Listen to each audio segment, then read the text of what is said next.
আসসালামু আলাইকুম, less cooking এ স্বাগতম। চলে আসলাম মজার একটি রেসিপি নিয়ে। বিকালের নাস্তায় এক খাবার খেয়ে আর বোর হতে হবে না।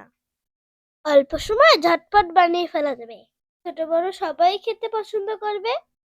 একবার খেলে বারবার খেতে মন চাইবে। এমন মজার নাস্তা যদি বানানো যায়, রেস্টুরেন্টে আর যাবো কেন? চলুন তবে রেসিপিটি বানিয়ে দেখাই।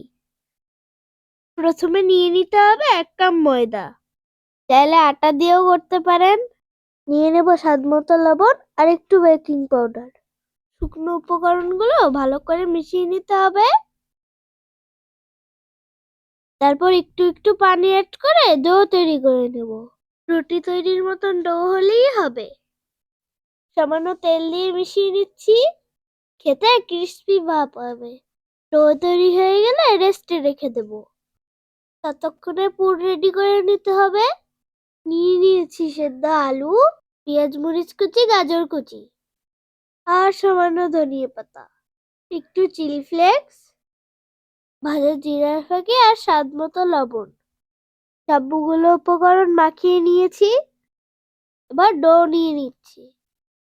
রুটির শেপে বেলে নিতে হবে। একটু গুঁড়ি মাখিয়ে নিয়েছি যাতে লেগে না যায়। রুটি বেলা হয়ে গেলে অর্ধেক অংশ আলুর পুর দিয়ে দিতে হবে। দেখলেন তো কিভাবে দিয়ে দিলাম। বাকি অংশটা টেনে নিয়ে ঢেকে দেব।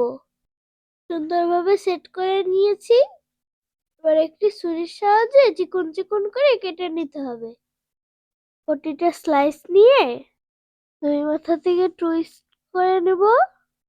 তাহলেই হয়ে গেল। সবগুলো এইভাবে করে বানিয়ে নিতে হবে। এবার শুধু ভাজার অপেক্ষা। দেখতে দারুণ লাগছে না? সবাই আগেই তেল গরম করে নিয়েছি। ডুবো তেলে ভাজলে কিন্তু আলুর পুর বের হয়ে আসবে।